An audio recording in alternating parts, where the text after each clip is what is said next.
So hello everyone, good morning সবাইকে। এটা আমার ফার্স্ট ব্লগ। তো আজকে আমি এক জায়গায় যাচ্ছি হচ্ছে কাটোয়া ক্ষীরগ্রাম বলে একটা জায়গায়। এটা হচ্ছে আমাদের বাড়ির রাস্তা। তো তারপরে আমি রাস্তায় এসে টোটোয় চেপে আমাকে এখন সমুদ্রগড় স্টেশনে যেতে হচ্ছে, কারণ কাটোয়া যেতে হলে আমাকে ট্রেনে করে যেতে হবে। তারপরে রাস্তা দিয়ে যাচ্ছিলাম, স্টেশনে আসলাম। ট্রেনটা একটু লেট ছিল। তারপরে দেখলাম কিছুক্ষণ দাঁড়িয়ে থাকার পর ট্রেনটা এসে গেল। এই ট্রেনে করে এখন আমি কাটোয়া যাব।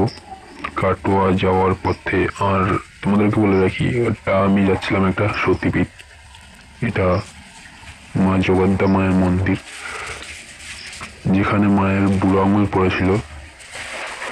তারপর ট্রেন আসলো, ট্রেন থেকে নেবে এখন কাটোয়া স্টেশনে আমি নেমেছি। নেবে এখন আমি ওভারব্রিজ দিয়ে বাস স্ট্যান্ডে যাবো। এখন বাসে করে আমাকে যেতে হবে কৈচর বলে একটা জায়গায়। তো তো দেখো কত ভিড় ওভারব্রিজে। সবাই আজকে ওই মায়ের কাছে যাচ্ছে পুজো দেওয়ার জন্য। তো আমরা কৈচর বাস থেকে নেবে এখন আমাদেরকে টোটো ধরে যেতে হবে ক্ষীরগ্রাম বলে জায়গায়। তো আমরা সবাই মিলে যাচ্ছিলাম, আর এই সময়টা টোটোই পাওয়া যাচ্ছিল না। তারপরে আমাদের টোটো থেকে অনেক আগে নামিয়ে দিয়েছিল। তো এত ভিড়, আর এটা হচ্ছে আমি দেখো খুব ভালো হাওয়াও দিচ্ছিল সেই জায়গাটাই খুব সুন্দর ছিল। আর আমরা সবাই মিলে যাচ্ছিলাম মজা করতে করতে। আর এটা হচ্ছে মায়ের মেন দরজা, বাবা ভোলেনাথ উপরে আছেন। এটা হচ্ছে মায়ের জগদ্দা মন্দিরে যাওয়ার মেন গেট। এটা এখান দিয়ে আমরা যাচ্ছিলাম। এটা হচ্ছে আমি, এটা আমার বন্ধু, আর ওটা আমার বন্ধুর ভাই, আর ওটা হচ্ছে আর একটা বন্ধু। আমরা চার পাঁচজন মিলে গেছিলাম। আর এত ভিড়, যাওয়ার সাথে সাথে দেখি এইখানে মায়ের ভোগ নিয়ে যাওয়া হচ্ছে। ভোগ দর্শন ভোগ কাটুক সবার।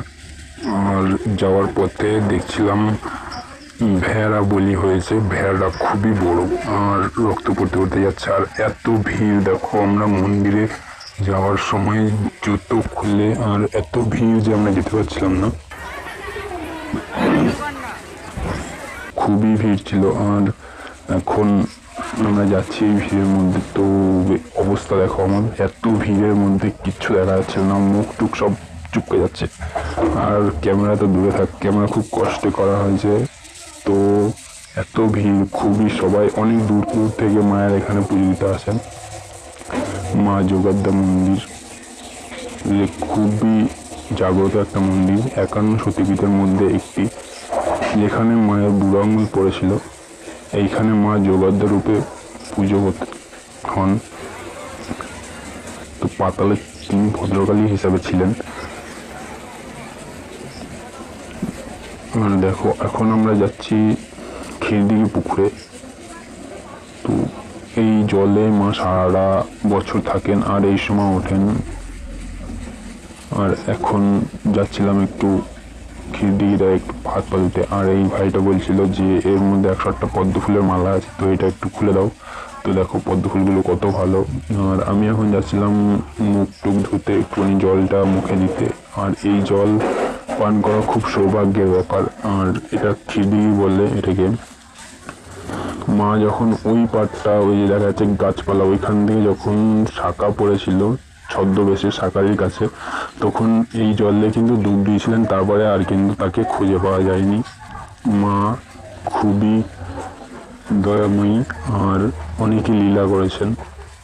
আর এটা হচ্ছে মন্দির মা সাহেব, ওখানে একটা মূর্তি থাকে সারা বছর। আর আসল মূর্তি যেটা, সেটা এই বছর এই সংক্রান্তির সময় তোলা হয় এই জল থেকে। তো তোমাদেরকে সেই মন্দিরটাও দেখাচ্ছি। আর এটা হচ্ছে আমি হাত মুখ ধুয়ে আসছিলাম, আর এখন যাচ্ছিলাম মেন সেই মন্দিরটা দেখাতে তোমাদের। দেখো এটা হচ্ছে আমি, আর এটা আমার বন্ধু, হাত মুখ ধুয়ে আমরা যাচ্ছি। তো এটা হচ্ছে সেই মন্দিরটা যেখানে মা এই জলের তলায় এখানটা থাকেন, এই মন্দিরটার এখানটা। দেখো কত সুন্দর জায়গাটা, সবাই এখানে চান করছে। খুব একটা পুণ্য স্থান জায়গাটা। আর এটা সব রক্তের ছড়াছড়ি ভেড়া বলি হয়েছে।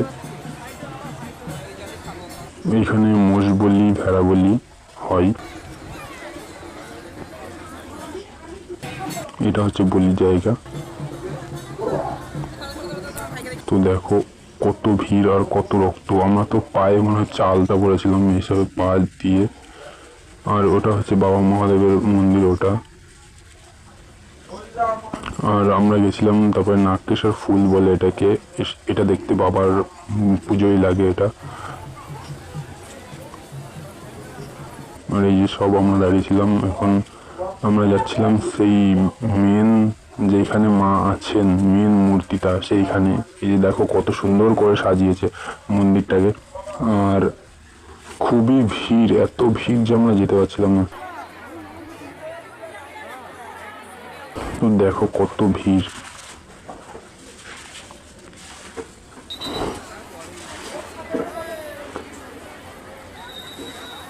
মাকে দেখার জন্য ছটফট করছিলাম সবাই, অঞ্জলি দেওয়ার জন্য, পুষ্পাঞ্জলি দেওয়ার জন্য, পুজো দেওয়ার জন্য। তো এই দেখো আমার অবস্থা।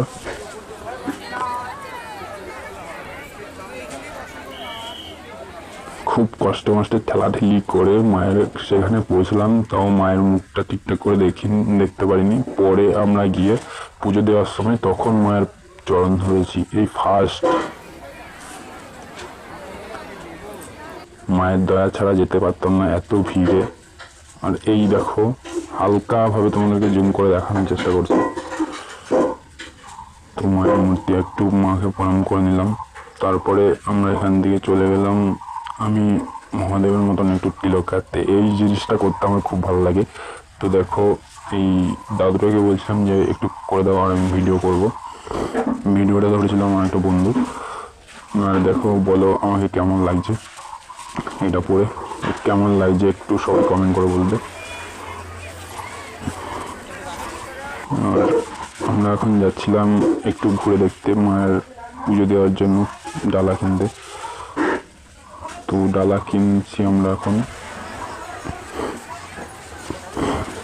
আর পুজোর সময় এখানে সব রকমই ডালা পাওয়া যায়, আর এমনি সময় বাইরে থেকে কিনে আনতে হয় যদি কেউ পুজো দিতে চান।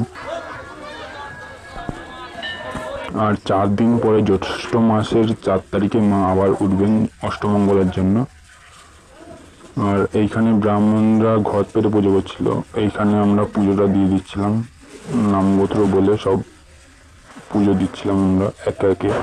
ফার্স্টে আমার বন্ধু দিল, তারপরে আমি দিচ্ছিলাম, তারপরে এই বন্ধুটা দিল, আমার বন্ধুর বন্ধু। আর আমার বন্ধুর ভাই ক্যামেরাটা ধরেছিল যে ভাই ক্যামেরাটা করে দে যাতে যেন আমাকে ভালো করে দেখা যায়। আমি এটা ফার্স্ট ব্লগ করলাম আজকে এই সতীপীঠটা নিয়ে। তো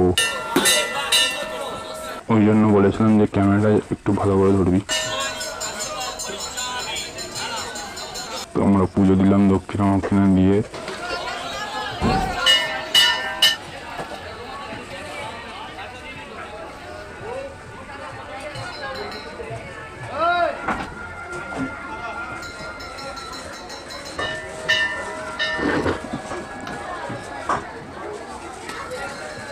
আর এখানে দেখো একটা দাদা এসে দাঁত ফাটাচ্ছিল, তো সেটুকুনি মদ্যপান করেছিল। তো সেটা কোনো ব্যাপার না, একটু আমাদের কোনো প্রবলেম করেনি, তবে সে কোনো প্রবলেম করেনি, সে যার মতন এসে দাঁত ফাটিয়ে খাচ্ছিল। তো ব্রাহ্মণ বলছিল একটু দাঁড়া পুজো করছি। আর ব্রাহ্মণরা ফার্স্টে কোনো নামগোত্র কিছুই জিজ্ঞেস করেনি, তারপর আমি বললাম, তারপর নামগোত্র জিজ্ঞেস করলো। মানে ব্রাহ্মণরা কেমন ভাবে পুজো দিচ্ছে আমার তো ভালো লাগেনি। তারপরে আমরা বেরিয়ে একটু মেলা টেলা ঘুরে একটু ঠান্ডা খাচ্ছিলাম এই স্টেশনে এসে, তো সবাই মিলে। তারপরে বাড়ির দিকে রওনা দিলাম। Tata, good bye.